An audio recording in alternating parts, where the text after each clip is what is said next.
Bonjour et bienvenue dans notre série Nous Entrepreneurs. Je suis Eliane Hippo, suis business coach, action coach et aujourd'hui j'ai le grand plaisir de recevoir Jean-Baptiste Clouard, cofondateur de Flowlity. Est-ce que je l'ai bien prononcé, Jean-Baptiste? Oui, parfaitement. Bonjour Eliane, bonjour à tous.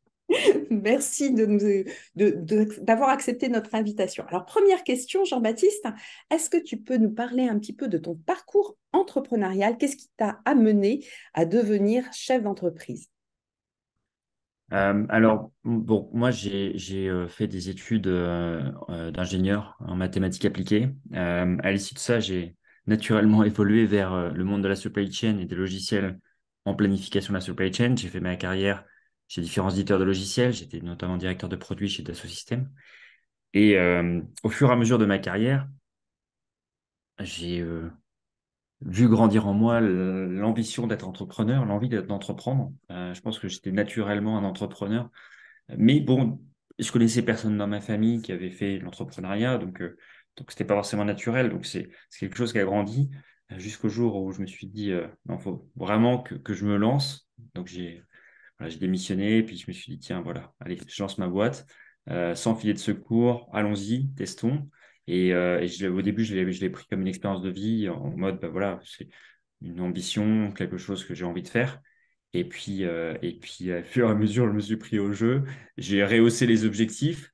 Et puis maintenant, ça fait donc 4 ans qu'on a lancé Flowlity, 4 ans et demi. On a lancé Flowlity avec Karen.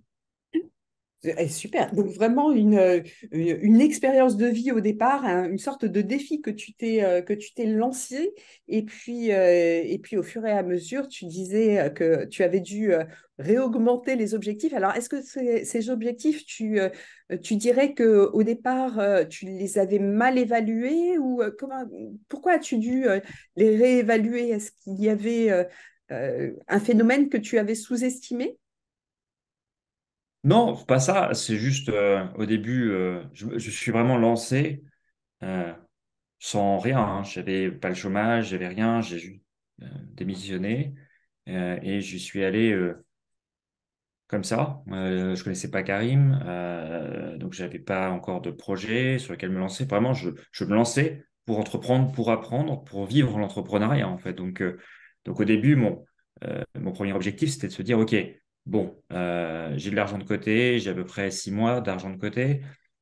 Je vais me lancer dans 6 mois et mon but, c'est au bout de 6 mois d'avoir appris quelque chose.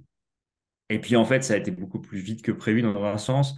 Donc j'ai commencé Entrepreneur First, j'ai rencontré Karim. On a rapidement eu un premier investissement. Enfin, on a eu Entrepreneur First, donc qui a, euh, voilà, monté avec nous la société. On a eu un premier investissement, donc on a fait rapidement monter l'équipe à 8-9 personnes.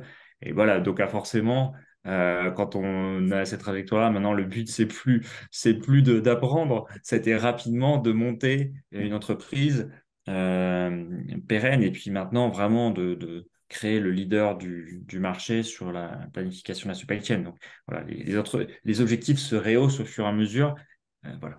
C'est- ça L'ambition devient plus arrive. importante avec le succès. Est-ce que tu dirais qu'il faut un grain de folie pour devenir entrepreneur? Euh, oui, quand on était dans ma situation, je viens pas d'une famille d'entrepreneurs, je viens pas d'une famille d'ailleurs, je viens d'un milieu modeste où on n'a pas eu, voilà, euh, disons le- l'entrepreneuriat n'est pas inné dans la famille. Donc forcément, oui, il faut un grain de folie. J'y connaissais rien. J'ai démissionné, je me suis lancé et c'est probablement l'un des meilleurs choix que j'ai fait dans ma vie. Donc ça demandait un grain de folie. Après, bon, il y a certaines personnes qui naissent avec plus de facilité et c'est peut-être un peu plus sécurisant quand il y a papa, maman ou parce qu'ils ont vu dans la vie ou parce qu'ils ont les finances derrière, il y a peut-être un peu moins de folie. Mais bon, quand on n'a pas tout ça, oui, il faut un certain grain de folie, mais c'est vraiment une bonne décision. Alors, comment ça se passe? Parce que donc, vous êtes deux cofondateurs avec Karim. Comment est-ce que vous vous répartissez les rôles? Comment est-ce que vous avez créé cette alliance à succès? C'est très naturel pour nous parce que nos parcours étaient était assez différent. Alors, c'est marrant parce qu'on est tous les deux diplômés en mathématiques appliquées, mais de par nos carrières, on a fait des choix différents. Moi, je me suis orienté très sur donc, la supply chain, le métier et la partie commerciale. Et Karim s'est orienté vraiment sur la technique. Le choix était très clair. Je m'occupais de toute la partie finance, commerce, marketing, produits, et il s'occupe de la partie tech. Et c'est comme ça depuis le début. Et donc, voilà, ça a été hyper. Ça a été naturel, en fait, Une la évidence. séparation dès le début. Une évidence, dès le début. Ouais. Est-ce qu'il y a, parce que tu parlais tout à l'heure d'apprentissage et que c'est ce qui t'avait motivé au départ à prendre le métier d'entrepreneur, est-ce qu'il y a quelque chose que tu aimerais apprendre pour développer encore plus rapidement ton entreprise? Est-ce qu'il y a quelque chose dans les prochains mois qui te tente comme ça, en tant que chef d'entreprise? Quelque chose que tu veux apprendre? Quelque chose que je veux apprendre. Ouais. Mais en fait, on apprend tout le temps, constamment, euh, en tant que chef d'entreprise. Euh, je pense que naturellement, je suis dans la catégorie doueur. C'est-à-dire que j'ai, euh, j'ai l'impression d'avoir bien fait mon travail à la fin de la journée. Quand j'ai empilé les choses, que j'ai dépilé, j'ai exécuté énormément. Ça, c'est ma tendance naturelle, c'est ma psychologie naturelle. Euh, à l'inverse, si j'ai l'impression d'avoir juste réfléchi, j'ai l'impression d'avoir rien fait dans la journée. Et, euh, et donc ça, c'est, je pense, euh, quelque chose sur lequel voilà, je me développe et j'apprends en continu. Comment être plus stratège, être plus dans l'autonomisation des équipes et en donnant les bonnes informations et en déléguant les bonnes choses aux différentes personnes de l'équipe. C'est là-dessus que j'ai plus à apprendre plutôt qu'à voilà, dépiler, exécuter, envoyer. Ça, c'est, c'est, c'est, c'est mon sujet d'apprentissage. Une tendance naturelle à avoir tout qui revienne en fait sur toi et que toi tu délivres. Et là, donc un apprentissage. Alors, tu parlais de quelque Oui. chose qui est ton équipe, justement. Comment est-ce que vous avez constitué, Karim et toi, l'équipe? Est-ce qu'il y a une recherche avant tout de compétences ou de Mm. savoir-être? Comment est-ce que ça s'est produit?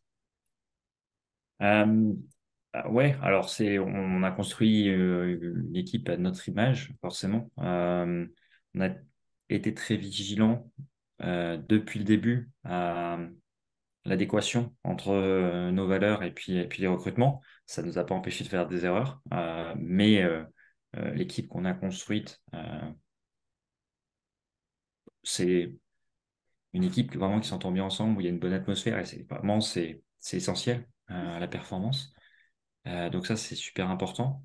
Après, au niveau des compétences, on a fait le choix, euh, pas dès le début, mais quand même assez tôt dans la société, de plutôt recruter des personnes expérimentées plutôt que de cumuler des personnes en début de carrière.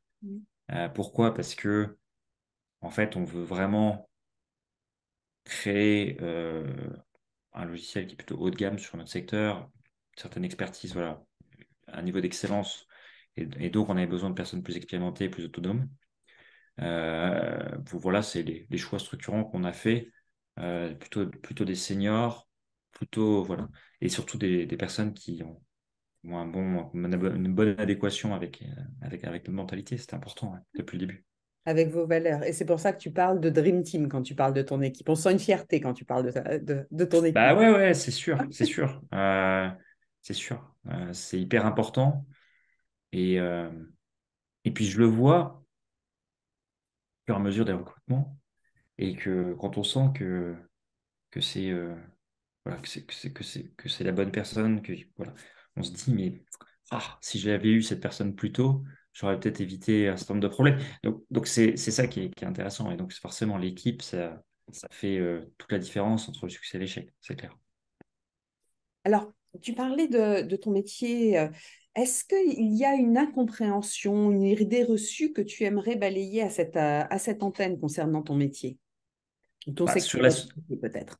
ouais, sur la supply chain notamment, la supply chain, c'est beaucoup plus. large que la logistique, hein, parce que alors c'est un domaine très abscons pour le grand public. Mais effectivement, au sens pratique du terme, c'est prendre des produits et les amener de A à B, ou faire en sorte que dans une usine, on transforme des matières premières et qu'on en fasse des produits finis. Donc, c'est vraiment essayer de penser tous les flux. Euh, mais nous, en l'occurrence, par exemple, on n'est pas du tout sur cette partie logistique, hein. On n'est pas du tout sur le transport ou l'entreposage des biens. On est sur la prévision, l'anticipation, et en fait savoir comment euh, essayer de prévoir combien on va avoir sur euh, les flux, sur les ventes, pour essayer de déterminer et de faire les meilleurs choix justement stratégiques et tactiques sur ce réseau supply chain. Et savoir combien on va, par exemple, commander aux fournisseurs en amont.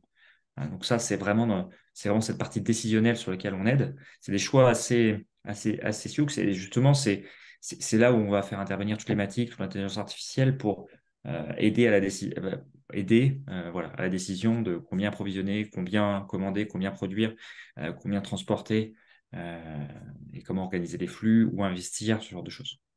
Alors, je crois que vous avez d'ailleurs de très grands noms hein, dans vos clients. Alors, qu'est-ce que vous leur proposez de particulier, d'unique par rapport à d'autres entreprises qui interviendraient un peu, on va dire, parce que toute entreprise est unique, un peu dans le même secteur d'activité? Ouais, donc nous, on est très focalisé sur l'optimisation des stocks. Donc, on aide les entreprises à avoir le bon stock au bon moment, au bon endroit, hein, dans leur supply chain. Et on a développé une technologie dédiée à ça, donc à la fois un produit, mais aussi des algorithmes qui vont permettre en fait de quantifier l'incertitude de la demande et des retards fournisseurs. Donc, parce que c'est très incertain, hein, savoir combien on va vendre ou savoir combien ou quand est-ce que les produits vont arriver, c'est assez incertain. Donc, notre métier, c'est d'aider à ça, de quantifier l'incertitude et de placer le bon stock qu'on appelle tampon ou de sécurité pour se couvrir par rapport à cette incertitude. Et ça fait toute la différence. Ça fait toute la différence parce que si on place le stock sur le mauvais produit, par exemple, on va avoir à la fois une rupture sur le produit qui est critique et qui va être un best-seller, et on va avoir trop de stock qu'on va peut-être potentiellement jeter sur des produits inutiles.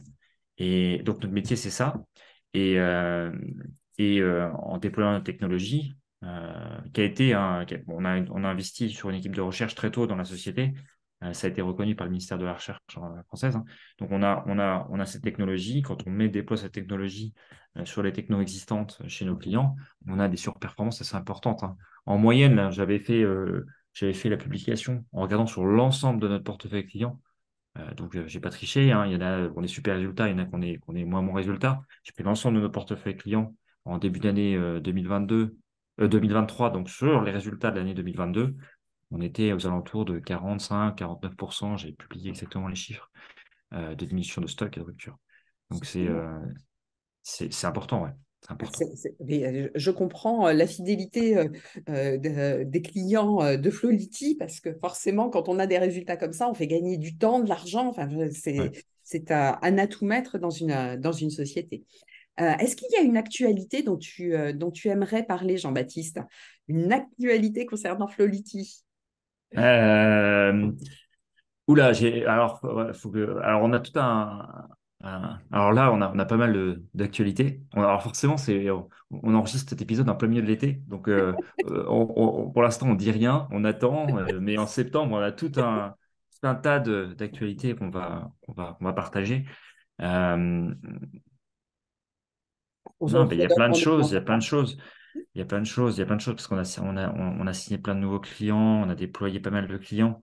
Donc, j'ai pas mal de choses là dans le pipe, et on va avoir pas mal d'actualités qui vont arriver en septembre. Donne Donc, rendez-vous en septembre. voilà. On va pas Donc, gâcher la pas surprise. Ce serait pas dommage. d'actualité, mais du teasing ici dans cette vidéo. Eh bien, du teasing, absolument. Et de toute façon, nous mettrons dans les liens sous la vidéo tout ce qu'il faut pour pouvoir te retrouver et retrouver Flolity. Alors, une question que j'aime bien poser.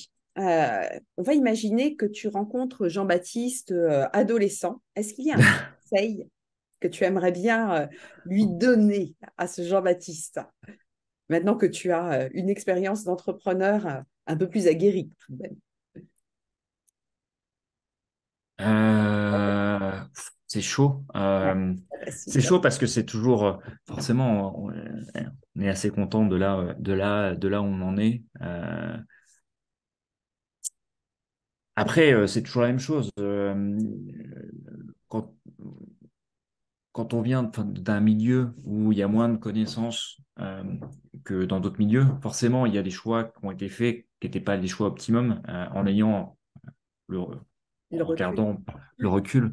Euh, mais globalement, ça va. Je pense que je suis pas mal débrouillé, donc je dirais, je sais pas, fais ta vie, aie confiance en toi, profite, euh, stresse pas trop, tout va bien se passer, et voilà, je pense que ça sera pas mal. Eh ben, écoute, merci beaucoup. J'espère que ça servira à de petits Jean-Baptiste qui pourraient écouter cette émission. Et effectivement, c'est toujours délicat de voir a posteriori parce qu'on est toujours en train de se dire, mais en fait, il y a eu des erreurs, mais est-ce qu'elles n'étaient pas nécessaires À pour l'apprentissage, bien continuer? sûr, Ouais, ouais. Et c'est tout toujours à fait. la grande question et le grand challenge. Une dernière question, si tu me le permets, Jean-Baptiste. Oui. Est-ce qu'il y a une question justement que je ne t'ai pas posée et que tu aurais aimé que je te pose? Là, c'est tribune ouverte. Est-ce qu'il y a un appel que tu veux lancer à nos auditeurs? Non, non, je sais pas. Comme ça, à froid, Comme ça, je sais pas. ouais. C'est pas facile, hein, les interviews à chaud comme ça. C'est On ça. n'a pas les questions à l'avance. Ouais. Écoute, il me reste à vous donner, chers amis auditeurs, rendez-vous en septembre pour pouvoir avoir les actualités dont Jean-Baptiste nous a parlé. À te remercier, Jean-Baptiste, du temps que tu nous as accordé, de ce sourire lumineux qui rayonne en été et à te souhaiter une excellente journée. Merci beaucoup. Merci beaucoup, Eliane. Merci, à très bientôt. Au revoir. À très bientôt. Au revoir.